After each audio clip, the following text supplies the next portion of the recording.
Bab 3156. Bertarung mati-matian.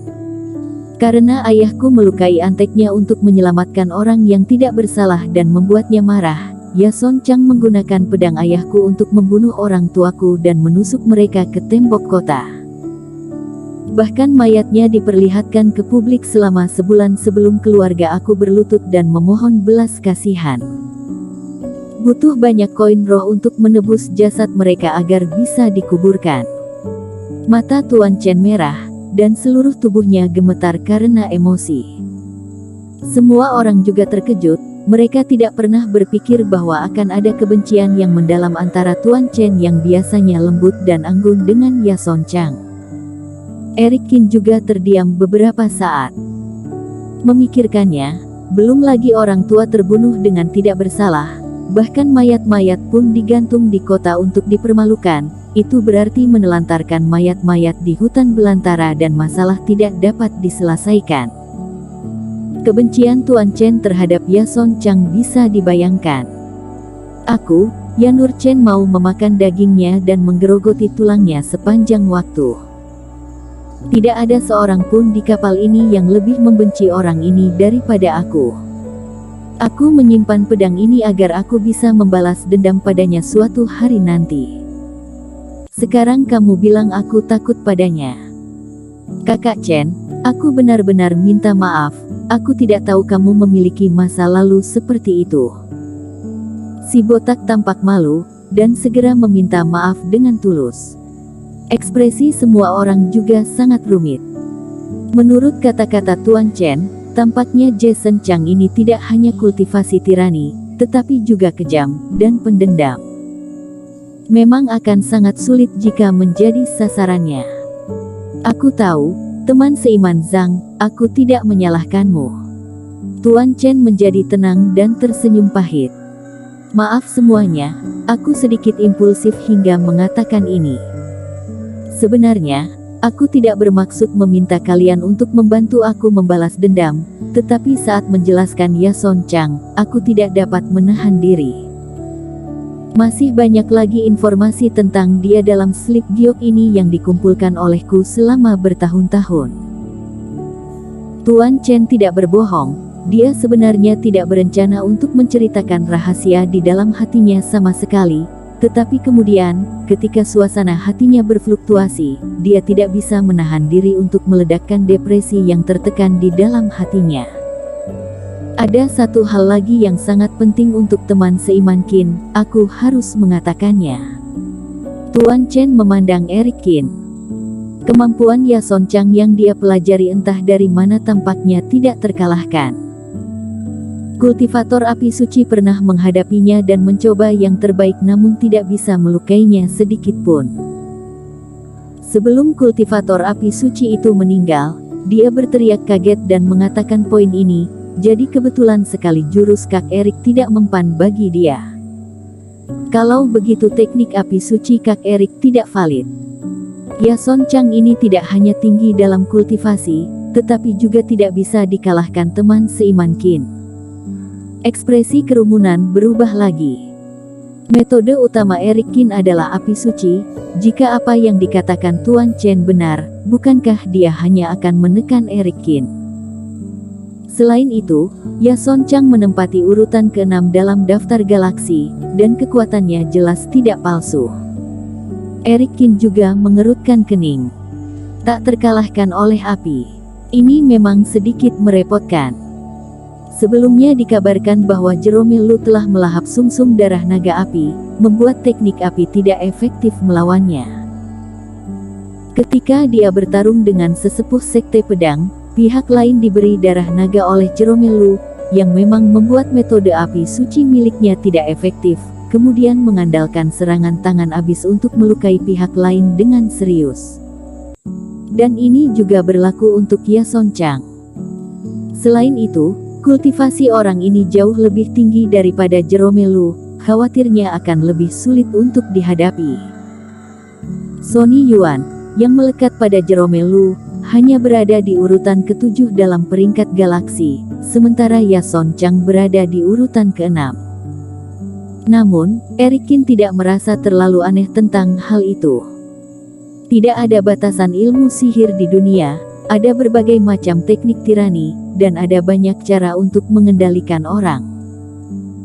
Misalnya, jika kamu mempraktekkan sendiri tubuh Raja Qin, kamu akan kebal terhadap semua racun, dan kamu akan dengan keras kepala fokus kultivasi toksin.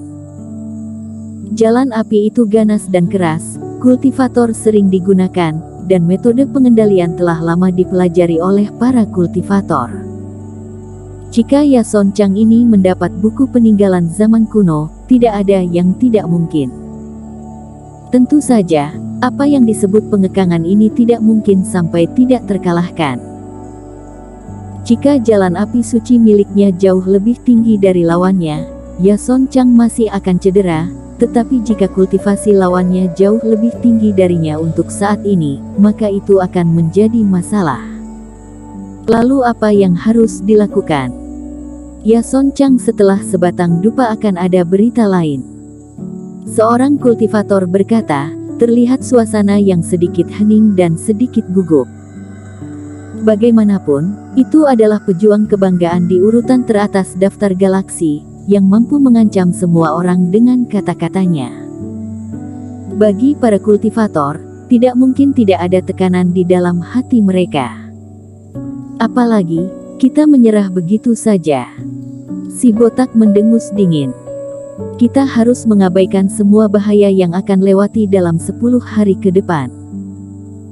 Sumber energi dan reiki juga harus diberikan, dan kita akan meninggalkan kesan sebagai sampah yang tidak berguna bagi Yason Chang dan kultivator di kapal bintangnya.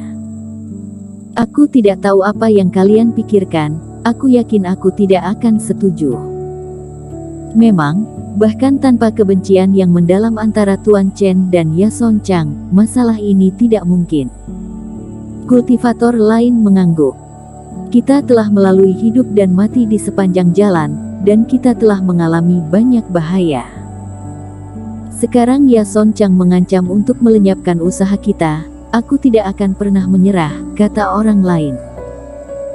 Dan jangan lupa, jarak kerohanian di kapal bintang hanya 100 meter, dan kultivator tidak bisa meninggalkan kapal. Yason Chang berpura-pura sok padahal mungkin tidak bisa menemukan kita. Bahkan jika kita bertemu dengannya, pertempuran sudah berakhir dan kita mungkin tidak perlu takut padanya. Setelah itu, semua kultivator menyatakan sikap mereka satu demi satu, dan sikap mereka sangat konsisten, semuanya menganjurkan perang. Mereka yang datang ke galaksi adalah semua figur setingkat jenius dari seluruh dunia, yang memiliki kebanggaan diri atau ketegasan. Meskipun Yason Chang kuat, semua orang tidak mau melepaskan apa yang bisa mereka dapatkan dengan mudah. Selama periode ini, Erikin mendengarkan dalam diam dan tidak berbicara. Setelah semua orang selesai berbicara, dalam teleportasi, kecuali dirinya sendiri, hanya Vinola Su, Ritz Sun dan Taois Bon yang tidak berbicara. Ritz Sun, teman seiman Taois Bon, bagaimana menurut kalian? Tanya Erikin. Vinola Su tidak perlu bertanya, dengan pemahaman Erikin tentang dirinya, Vinola Su pasti akan mendukungnya dan tidak akan memilih untuk mundur. Tapi masalahnya sama seperti sebelumnya. Untuk benar-benar bertarung, semua orang harus bekerja sama, dan sikap Ritz Sun dan Draibones juga cukup penting. Aku tidak perlu ditanyakan. Ritz Sun tersenyum kecil. Kamu mungkin tidak tahu, aku pernah bertarung dengan Yason Chang sebelumnya. Meskipun aku berada di peringkat ke-11 dalam daftar galaksi, aku kalah dengan mudah. Semua orang memandang Ritz Sun dengan heran, tetapi mereka tidak menyangka bahwa Ritz Sun dan Yason Chang pernah bertarung. Namun, jika kamu mengira aku takut padanya, kamu salah. Ritz Sun menggelengkan kepalanya. Sifat awal memang serakah dan pelit. Lebih tidak nyaman bagi aku untuk menyerahkan keuntungan aku daripada membunuh aku. Jika dia, Yason Chang, berani mencuri barang-barang aku akan bertarung dengannya sampai akhir. Pendapat teman seiman Sun juga sama denganku. Walaupun aku memiliki kepribadian yang acuh tak acuh, aku juga tidak memiliki kebiasaan diganggu dan tidak memiliki kebiasaan kesabaran. Dengan senyum tipis, Toais Bond juga menunjukkan niat perang. Eric Kin mengangguk. Tuan Chen dan lain-lain saja enggan untuk membuang keuntungan yang layak mereka dapatkan, apalagi para kebanggaan sejati seperti Ritz Sun. Teman seiman Kin, tapi tidak ada gunanya berbicara lebih banyak.